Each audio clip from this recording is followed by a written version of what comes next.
When I like something, I just go for it. When I don't like something, nothing comes in my brain. Do you remember your first viral Instagram reel or TikTok? The very first one was the second reel I made. Wow. Okay. That's curious. I listened to Avril Lavigne's Oh, yeah. song. Hey, you, I don't want a girlfriend. I got so many DMs saying, I just started learning Japanese with Google Translate. And I'm like,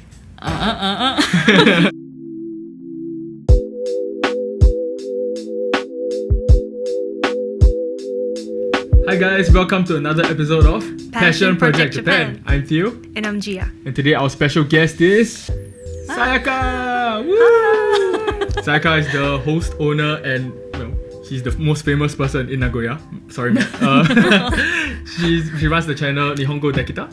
Yeah, so Sayaka, you want to introduce yourself? Sure. So, hi, I'm Sayaka, and I teach Japanese online and make videos for YouTube, Instagram, and TikTok. Yeah, that's a short introduction. So across all three platforms, how many followers do you have in total? In total, Yeah. let me calculate. I think 2.3 or 2.4 million. Wow. I think. On That's Instagram, crazy. TikTok, and YouTube. Yeah. Oh wow, yeah, I remember she has like 1 million on YouTube, yeah. 1 million on TikTok, and then like 600K on Instagram, if I remember correctly. Wow. Okay. Yeah. We are almost there. Yeah. Almost there. Just a little bit Almost short. there. Just a little bit short. Yeah. Just 300 followers on Instagram. But no. Yeah. No. Almost there. Almost there. Almost yeah, there, yeah. It's like 90% more to go. Yeah. So how do you first get interested in English? Because you were born and raised in Japan, right? Right. Yeah. Well, I was always interested in people's differences and culture. So I grew up with a lot of Brazilians around me. So I was always asking hey, what did you just say? Or what do you eat at home and those stuff. And then in middle school, junior high school, I realized that I was interested in English, or I listened to Avril Lavigne's Oh, yeah. song. Hey, you, I don't want a girlfriend. So that one really was a big impact for me.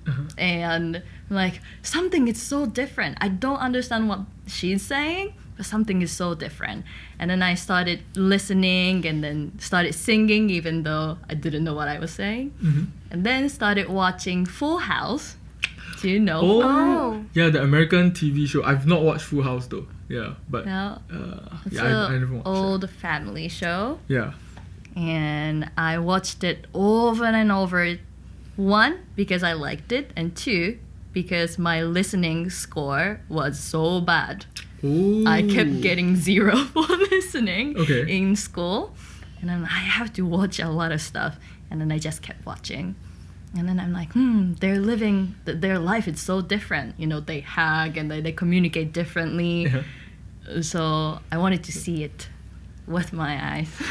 See, so is that why you come to the States when you were in 20? Yeah. So what do you do there? Why do you come to... At the time, I just wanted to learn English to be able to communicate with a lot of different people. So that was I think it was for 7 months. And only in language school, so I realized I'm not going to make any American friends if I'm in language school, right? Okay, yeah, makes sense. Yeah. And so this was your university program, or you just decided to go by yourself? I just decided to go. So I took a year leave from university and then went to California, San Francisco, just because Full House was filmed, or the setting was San Francisco. Okay, I didn't know Full House was in San Francisco. Hey there. If you haven't subscribed to us on YouTube, Spotify, or Apple Podcasts, please do so. Was that your first time in America? Yes, it was the first time abroad or taking the airplane even. Oh wow! So my mom was so worried. Is she okay? And I'm like, it's gonna be okay. I'm just gonna ask everybody if I don't know something. And then apparently I didn't know. What do I do at the airport? Or how do I get to my host family's place? And then with my so broken English, I'm like, where, how. Wow. Yeah. So you stayed with the host family even during that time? Yes. What kind of program was it? It was just a language school, and the language school had a lot of options for accommodation. So one was the dormitory, and the other one's the host family. And yeah, I wanted to speak more English, so stayed with the host family. Yeah, so how was that experience like in the United States for the first time? Were there any like culture shock that you experienced? Or? Oh, definitely. Yeah. I don't know where to start. Oh. Culture shock. It's okay, you can just. So many. You know, like, you hear, oh, Japanese people are so kind, but I think American people are kind in a different sense. Okay. Is this okay to say? Yes, Yeah, it's yeah. fine. Yeah. It's okay, right? It's okay. We can bash America. It's fine. Yeah. Just joking. Americans don't come for me. Yeah. But for example, Japanese people don't really go help someone if someone is in trouble unless they go and ask for help, like, sumimasen. But then in America, someone is screaming from the other side of the road, hey, you don't have to pay for the parking. Like, really? Or just saying hi on the street. They're like, hey, how's it going? And I'm like, I'm sure I don't know him. I don't know her. I heard that a lot in movies, that strangers say hi to everyone, and then like they just, when they see each other, they just greet. Like, yo, what's up, bro? Something. Especially, I think in the supermarket. So, for example, when I shop here, like I go to Eon, and then the only thing I say is like onegaishimasu, or like bukuro ichimai de, like asking for a bag. But when I went to America, it's like, hey, how's it going, man? Oh yeah, hi. And then we have like small conversation, like small talk. Small talk. Small talk. Oh, that's tough. It's always just, how are you? I'm good. You? And then that was all I knew. Before I went to the States, I worked at Outback Steakhouse, where a lot of foreign customers came. In Japan. In Japan, yes. Okay. And that's why I practice, those scripts. Like, how would you like your steak? Are you ready to order? I like literally remembered all the phrases. And then that actually worked. Yeah. Yeah. So now you have like, I guess you went to America with this random knowledge of like well done steak or medium rare steak or like all these random phrases from Outback Steakhouse. Yeah. So when did you decide? Okay, so you went to America and you were like 20? I was 20. The first time you went there. And then you did language school and then like you went back to America again? Yes. So after the language school study abroad, I came back to Japan to finish my university. And then after that, I didn't want to work for a company. Like, I'm definitely going back to America. Going back to where I was in language school, they were there to go to university in America. But then I was there just to study English. And then they were like, hey, what do you do after you learn English? And I'm like, I don't have any plans. Like, actually, I don't want to be English teacher. I don't want to be interpreter or translator. What do I do? And then I thought about it. And that's when I thought, I want to study something in English. So I was like, I'm going back to America and then do masters or study again there. So after graduating from university here, I worked here to just save money. Yeah. And what? Yeah, I just worked all day, having full-time job and then part-time job in the night. So what kind of part-time job? Like teaching Outback English? Steakhouse. Oh, Outback Steakhouse. I guess so. Wait, so you were like a... I worked there for 7 years. Wow. I loved it so much. I need to try Outback Steakhouse now. Like, I've not tried it in Nagoya. Like, Where is it again? it's in Sakai. Sakai. Sakai. Okay. Sakai. Yeah. I liked it so much. Outback Steakhouse. Yeah, they didn't have they didn't have any script to follow. I could be free and talk to the customer. After working full-time jobs and also like Outback Steakhouse, you decided to come back to America. And at this time, what do you do? So I was looking for a scholarship program to bring me back to America and to study. And there were so many scholarship programs, but there was only one that was like, oh, I have to apply for this. I don't know. Something, how do you say, like ring the bell? Yeah, like Yeah, click. I don't know. something clicked, yeah. something Clicked. popped up. So something clicked, Mm. and I'm like, I'm gonna go for it. And that was a week before the application deadline. And the program was you can study in university in America or college, but in return, you'll teach Japanese there. And the tuition's free, and if you get good deal, you can get the food for free and accommodation for free. Wow. Under which organization is this scholarship from? It's called Alex organization. Alex. It's a private? I think it's private. Okay. Yeah. Yeah. Actually, that sounds like if the scholarship is still alive, I guess we'll put like the link here. The link 'cause here so maybe there's some everyone can- Japanese students who are interested to do that. Yeah. Yeah. So, そうだね. Oh, sorry. No. You That's can true. just sprinkle Japanese. It's fine, yeah. Yeah, Alex program was really nice. And so first, I went to Missouri. I went back to America, and the first place was Missouri. And it was a graduate program for teaching how to teach Japanese, to learn how to teach Japanese. Mhm. And that was an intensive 2 months.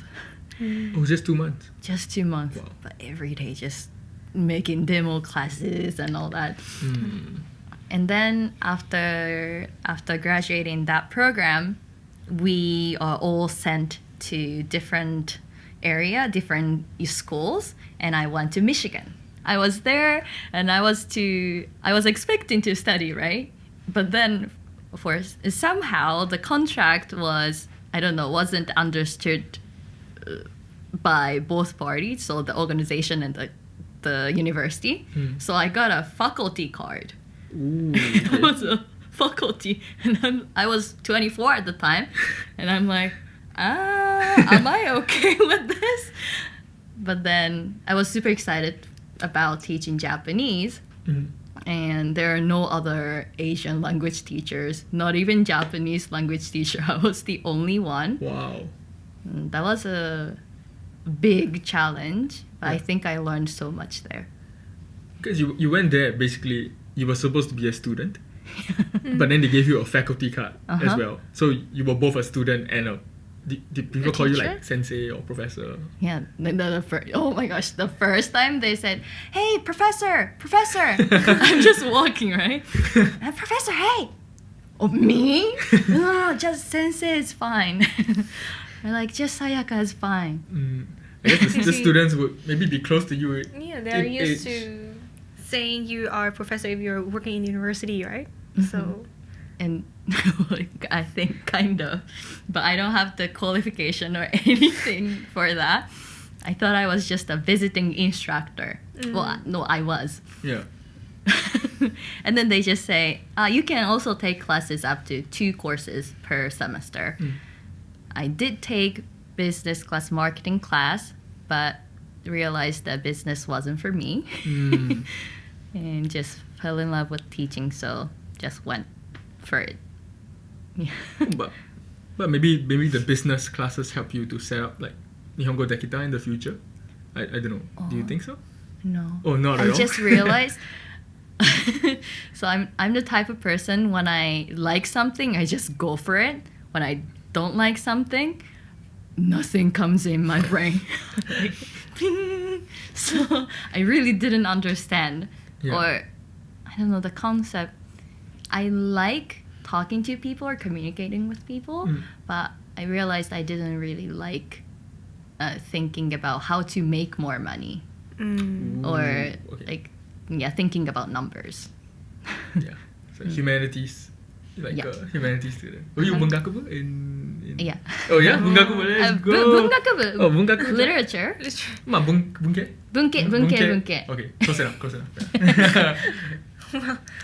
how about me then? Yeah, she's the math wizard. Yeah. Not really, but yeah. But I think in Japan, economics is also considered bunke. I don't know. Really? So- Keizai? Keizai is considered bunke. Humanities. Our professor to the side is nodding vigorously, so I So it guess must it be is correct. true. Yeah, it's true. Anyway, so you seem to have a really, fun times in the US, teaching Japanese, learning new languages. So why do you come back, why do you decide to come back to Japan at that point? The experience was good and also tough because I was the main teacher without any person to guide me, and I also had to be my own teaching assistant kind of. Right. So much work, and it was mid of nowhere, and I didn't have enough money to buy a car and no transportation. If I take the train in the morning, there's no train to come back on the same day. Wow.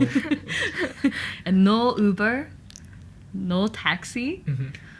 And because I had the faculty card, I didn't have access to so many different things that were offered to students. Oh, okay. So at one point I was so depressed, really depressed. Yeah. But my friends helped me there. Also, I took a course. I took a course in Spanish there Ooh. just to learn other ways to teach Japanese or teach a language. But also, I like languages, so why not Spanish? I also took Children of Immigrants class. And then, I learned what are all the struggles that children of immigrants go through in America, and the last project in the course was please choose any topic about immigrants. It can be from your country or in maybe Chinese Americans, and then make a video. So I studied about Nikkei Brazilians in Japan because I grew up with them. And I'm like, I think I can go back to Japan and help them. Ooh. Or I want to do something to help them.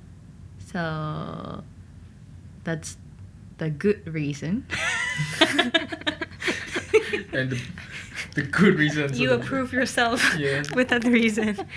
Yeah, but I do see some similarities with you, in the past and now, the current state, because back then you kind of have your own, how to say, independence in terms of teaching, right? You don't really have other faculty members to help you or any teaching assistants, and now you're growing your own NihongoDekita channel. So I do definitely see some kind of experience going on there. Oh, but yeah, definitely the experience in America helped me to develop this NihongoDekita. Yeah. So, how long were you in Michigan for? Was 2 semesters. 2 semesters. So, How long? 1 year? 10, year? 10 yeah, months? less than a year. a little less than a year. Yeah. And then you decided to come back to Japan to be a Japanese teacher? That time, I wasn't going for a Japanese teacher. Oh, okay. One is because I was so tired, Ah, and 2 because I don't have the qualification in Japan. oh. I can't work for. If I want to work for a Japanese school in Japan, I have to have the certificate. Okay. But I didn't have that, so. And I also wanted to see where immigrants work in Japan, so I worked for hakengaisha, a dispatching company that connects foreigner to companies like Toyota and all those factory work. Uh-huh. It's so-called technical trainees. A lot of Vietnamese do that as well, I think. Yes, that's one of them. Yes. Mm. Mm. So you came back and worked in this hakengaisha. Mm-hmm. Okay. But that was very short. Why do you find the work not you weren't helping them as much as you wanted, or? I think I thought it's a business. Mm. So the company wanted to make money and felt like they were kind of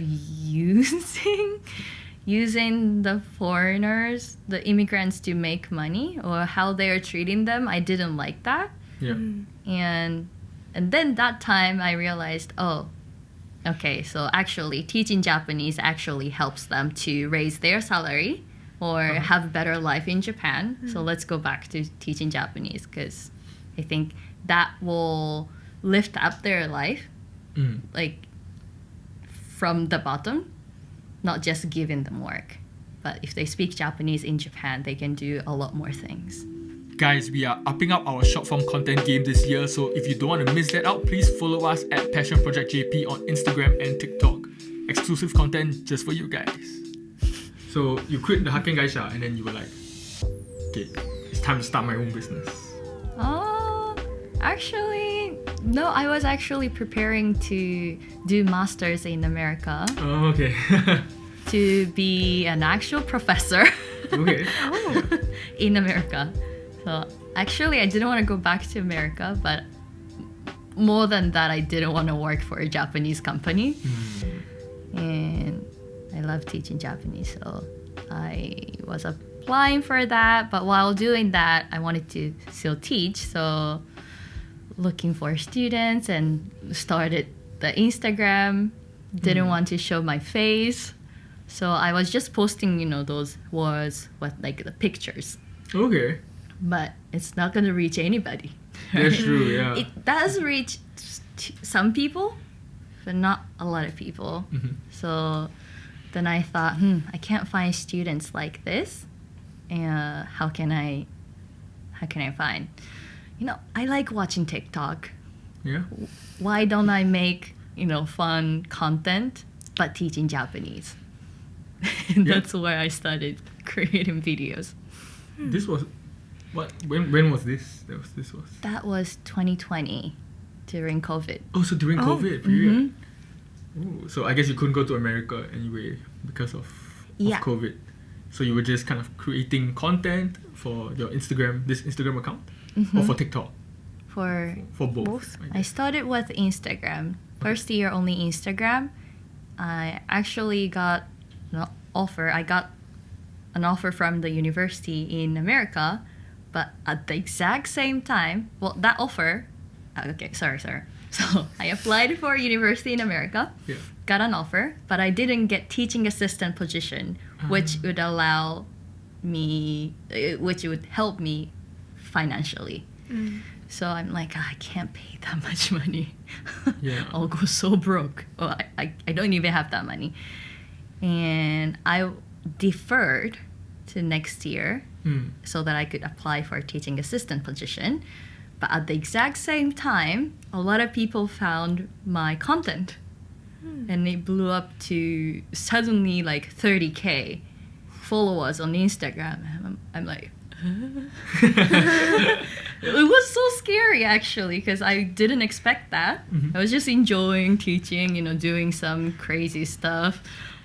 Not crazy, but I was singing like head, shoulder, knees and toes, but the Japanese version.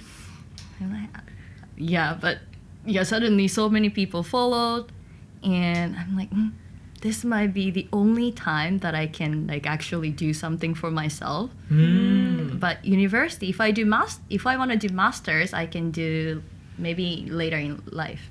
That's true, yeah. So, yeah. So, when you decided to switch from like just text-based content to video-based, what was the first reel that you did? What is it about? No, what was that? The first video, it wasn't even a reel. The first video was, do you know there are 3 meanings for sumimasen? No, what are the 3 meanings? Isn't it not sorry? Is that? What are the 3 meanings of sumimasen? Well, what do you know? The 3 meanings? Sumimasen. So like sorry. Excuse me? Excuse me. Oh yeah, I guess so, yeah. And what else? Sumimasen, sorry, excuse me. What's the last? I don't know what's the last. I have no idea. idea. I don't know the last one I can count as one, but it's thank you. Oh. Like in what context would you say sumimasen is thank Like, you? for example, well, it's like a combination of I'm sorry and thank you. Like, I'm sorry that I caused you trouble, but thank you. Like, if you help somebody, I think, for example, Oba-chan, helping Oba-chan on the train, giving her the seat, she would say, sumimasen. Right. And that's thank you, right? They don't But say like arigato. Culturally, I think if that was a movie and there's a translator, I think the translator would say, translate that to thank you, no? Culturally translate to thank you, I think. Yeah, actually, I never thought about that. I guess, I mean, have you used sumimasen in like thank you? I think I have. I have Actually. many times. For example, if my friend give me some omiyage, like especially Japanese friends, and I take a lot, and I say sumimasen, but I'm taking it. You know? So it's like, yeah, thank you for giving me gifts. And so then you acted out that scenario for like each of the 3 sumimasens? Well, that time I didn't know how to like be on the camera, so I was like, do you know how to say I'm sorry in Japanese or something like that? And then my foreigner friend said, you know, when you do presentation in English, you move out and then, you know, do the hand gestures. And then the second video, I'm like, it's weird, awkward. So I watched a lot of TikToks, my favorite content creators that are they are not even teaching, they're content creators, right?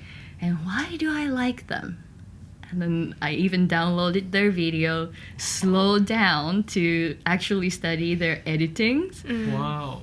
And I'm like, okay, I think if someone can do that, I think I can do that.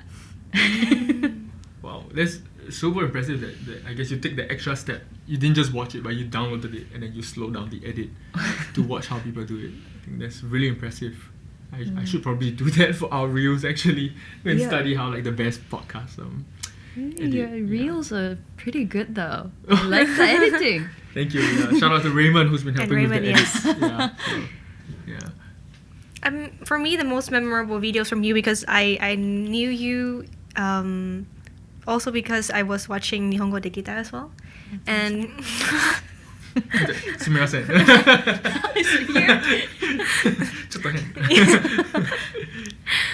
But yeah, the most famous one keeps popping up on my Instagram or like a Facebook even was the you do some translation in the Google Translate, and then you do the real action in Japanese. Yeah, and that was really fun. Yeah, so you can hear some robot saying, これは正しいじゃない or something like that.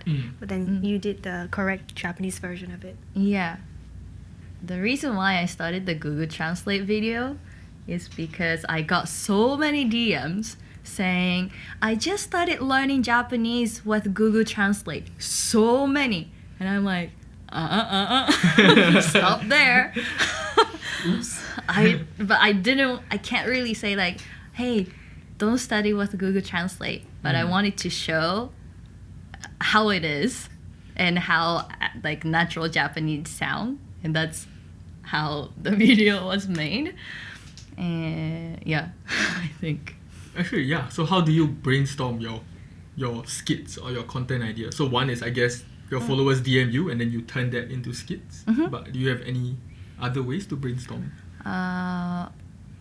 From classes, doing lessons and classes, I find, this is the common mistake that students make. Let's make this a video. Or they want to say a lot of things, right? So other than just what I teach them, they look up in dictionary or somewhere, and then they use some unnatural robotic Japanese. And I want to teach them, but I can't really put them in the class time. So, okay, I'm gonna make content. Ooh, that's interesting. Just out of curiosity, so Google Translate is robotic, but is ChatGPT, is it a good thing to learn? I don't know whether your students have done that, because ever since ChatGPT came out, I think I use it quite a bit, like just to translate stuff easily. I'd say ChatGPT is pretty good. Yeah. I actually use ChatGPT for making subtitle for YouTube. Oh. But the problem for any translator between Japanese and English, for instance, or maybe other languages, is that Japanese, we omit so many words, even subjects. So if you don't tell the translator what are the subject, what are the words missing, the meaning changes completely. Google Translate is actually improving these days. Oh, with the subject. Like, or natural sounding phrases. Oh. Another translation app is DeepL, right? And I would say it's pretty good as well. Yeah, it's pretty good. Yeah. When we need like to do some proposal for the school that needs Japanese, our team always use DeepL. Yeah. I think it just speeds up the process, right? Because you can put the whole text in English or Japanese into DeepL or ChatGPT, and then after that, a native person will just check through to make sure it sounds natural. Yeah, so it saves a lot of time. Do you remember your first viral Instagram reel or TikTok? The very first one was the second reel I made. Wow. Okay. Fast and Furious. Yeah, we've done like how many reels? 30 reels. None of them have gone viral. Okay. I think I explained tsumetai and samui, cold. And I think at the time, not a lot of people were making reels, and I think that's why.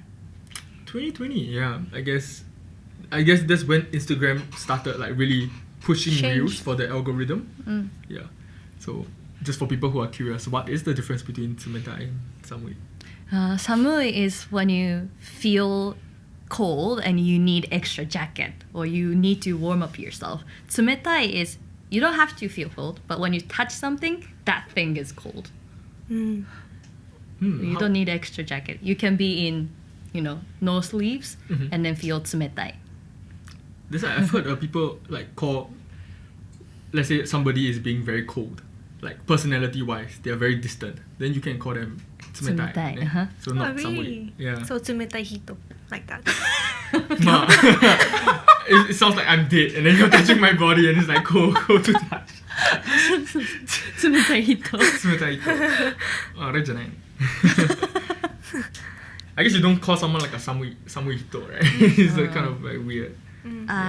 If you say samui to someone, that means someone made a joke, but it wasn't funny. Oh. That's good to know. Yeah. That's good to Like, know. Yeah. samui. It's like that. But I guess if someone makes a good joke, you don't say like atsui. Okay, that's samui. Okay. Yeah, samui. Okay. Moving on. So was the second reel, was it a skit or did you just It was express it both. both? I did it was kind of like a skit, just a little bit to show what's samui. So I changed the background to like the snowstorm, and then wore like a big jacket, samui. And then tsumetai one was me drinking cold drink. Tsumetai. Okay. So that's it. Why do you decide to do like skits in your content? Is it something that you think is very natural to you, or do you have to like, I think we should do skits because it will attract more people? Because it's fun. I also do that in class. I make students do a skit in class. So Okay. that's where it's coming from. And I think when learning a language, you can't just explain everything with words. So I think it's very important to show the context and what type of person would say this in this way or this way. So I would do. That's why I started putting mustache and do the guy character. We should put some of the clips up here. It's really funny. Yeah. But yeah, it's for learning purpose and because I liked watching those videos on TikTok. There's this guy, Japanese creator, Taka Sensei. Like he does like the Taka-san. MC English test. Yeah, I watched some of his videos. Yeah, So he basically goes around Japan and then like quizzes people on their English. Oh. Yeah, that one is quite funny. And then he was able to work with like some pretty big like events and everything. Yeah, like F1, I think he was interviewing people in F1 as well. Yeah, but I guess they're more like like the street interview content. Yeah, but yours is more like skit style. Skate teaching Japanese. So do you recently hit 1 million on YouTube? Yes. おめでとう。ありがとうございます。Go and subscribe. ありがとうございます。 So, do you have any like future plans to make more long form content, like different kinds of long form content? Oh yeah, I want to do more long form this year. I want to focus on that because short videos is just like 30 seconds, 60 seconds, so limited. Like things I can teach are so limited, but with long form I can teach more in depth. So that's what I want to do. And also money. if I'm really honest. But not money doesn't come first for me.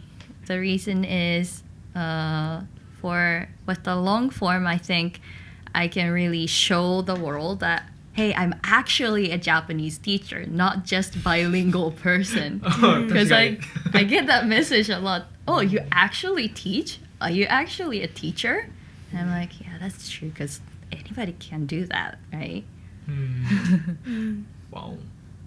Did you get the Japanese, how to say, the certificate in the end, or you just continue doing your skits and also building the channel? Yeah, building my channel.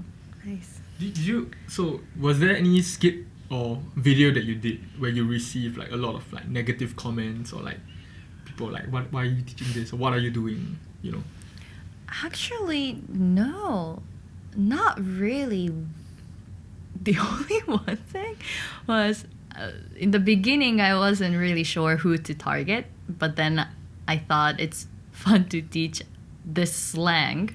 Do you know what kuribocchi is? Yeah. No. No? Okay. Do you know what Christmas? Oh yeah. Christmas. Do you know what hitoribocchi?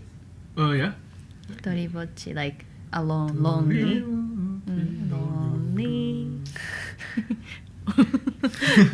So kuribocchi is someone who spends Christmas alone because they don't have a partner.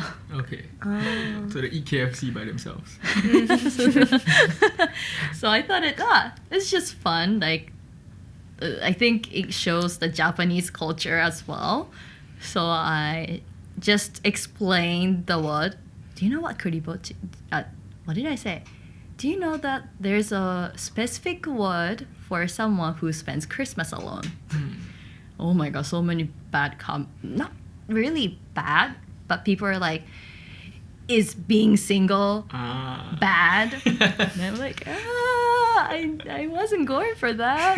And that was like second or third video. Wow. And while I was growing my channel really fast, I was scared actually at the time. Not because of the comments too, but also because of so many people watching me like crazy. Yeah. It's just crazy, like why am I getting I love you in the message or something like that.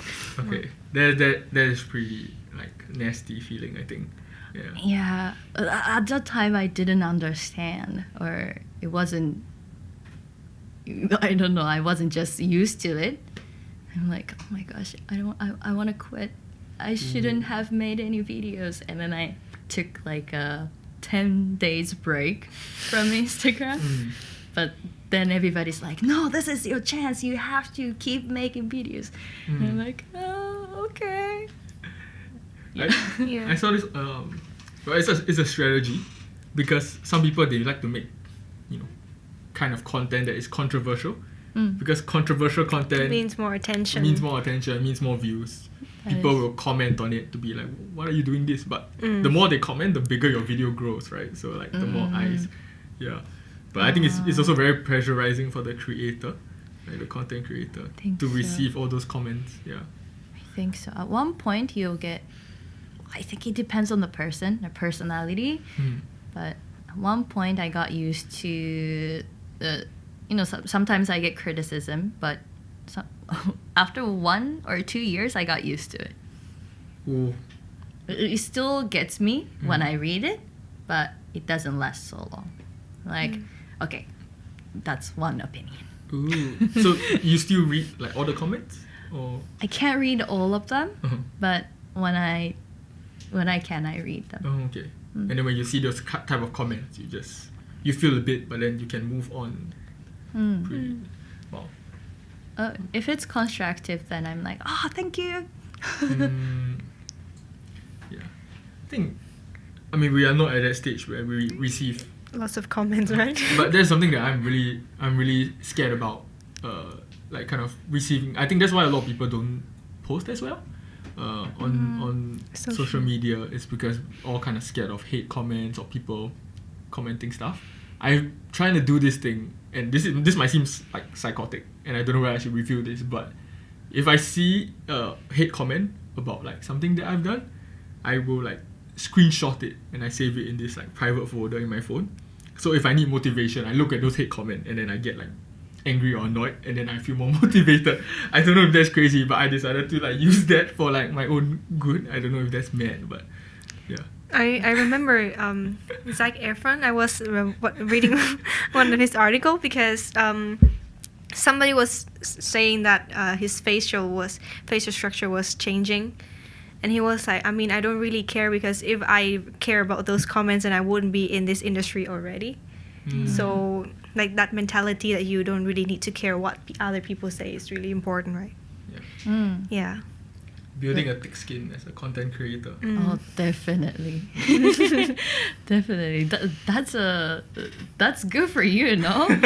Even if you get angry or bad feeling, but if it drives you even more.